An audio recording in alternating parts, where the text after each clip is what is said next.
remember the game Miguel Najdorf and Luxembourg, in which Najdorf sacrifices four of his minor pieces to checkmate with a simple pawn move.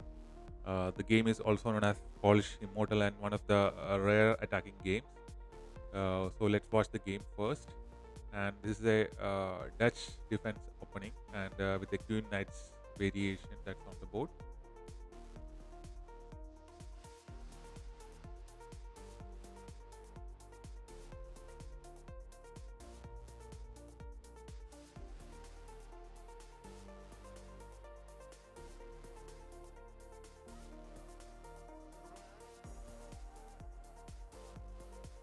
Now both players are developing their pieces.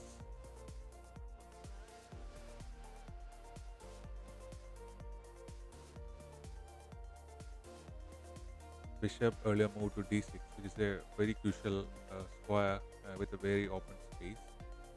So now due to the castling, it becomes an even more deadlier piece.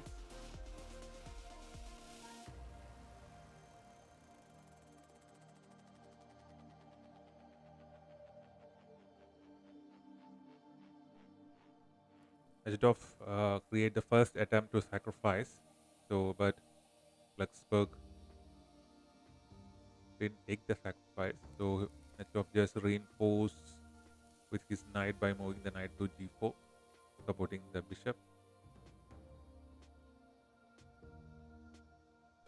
Now the idea is to move the queen to the h5 square in the next move. So uh, Luxembourg just moved the pawn to create a space for his king to move his king.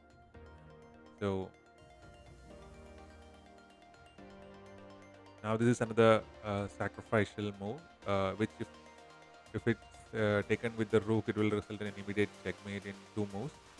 So he took with the knight.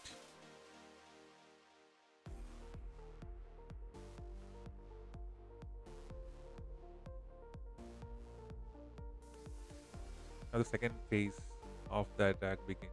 So with a pawn sacrifice,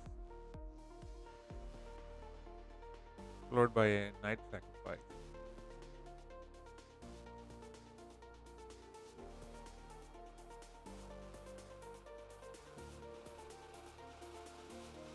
Now the king cannot move down because of the queen. There is only one space, so he moves up, which follows up with another check, and the only space left is downward, so he went down.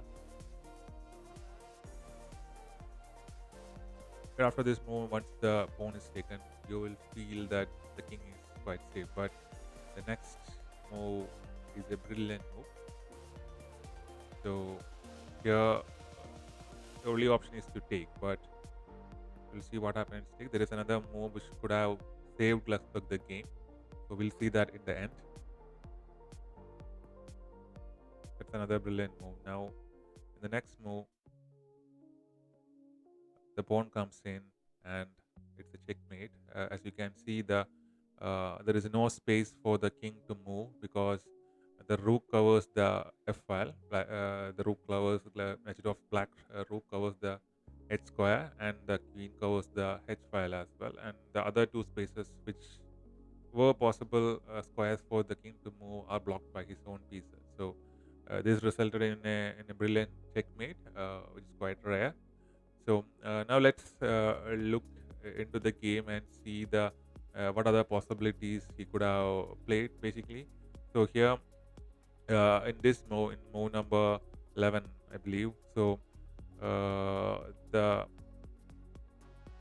if the bishop went to g1, so if instead of taking with the knight, if it was taken with the rook, if the rook takes, then it will result in a checkmate like this. So the king have only one place for the move, and in the next move it will result in a checkmate like this. So that's why this knight took the bishop, you know,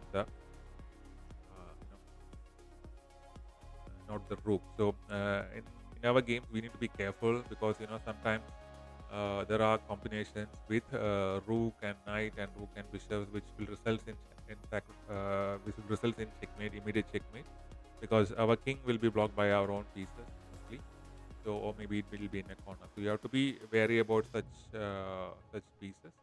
So, and the next position that we would like to look at is this position. So here, there is no other position, proper position. Like if the king moves away, it will result in a queen sack, right? So, but if you take, as you saw in the game, it will result in a checkmate as well. So now we saw what we saw. There is another move that could have happened. So instead of taking the bishop, he could have just moved the king to e3, which will result. Of course, the queen will go, but you are already up by 3 pieces. So exchanging the queen for 3 minor pieces is not a bad thing. Under these circumstances, when you're under severe attack, it's a possible option, because this is a possible variation that I'm just showing you.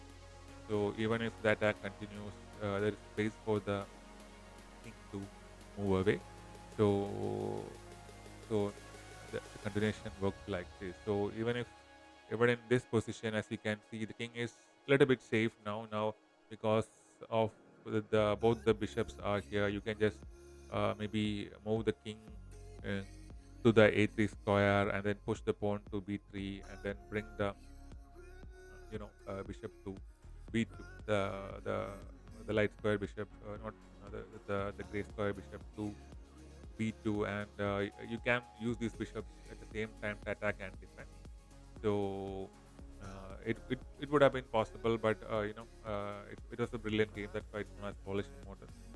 So it's played by Miguel Najdorf, who actually lost his family during the World War. They died in the German concentration. So so that's it, guys. So there will be more stats. So if you haven't followed our page or subscribed our page, please do so. We'll be giving chess.com memberships for free to some of our new subscribers. So uh, happy playing chess. Thank you.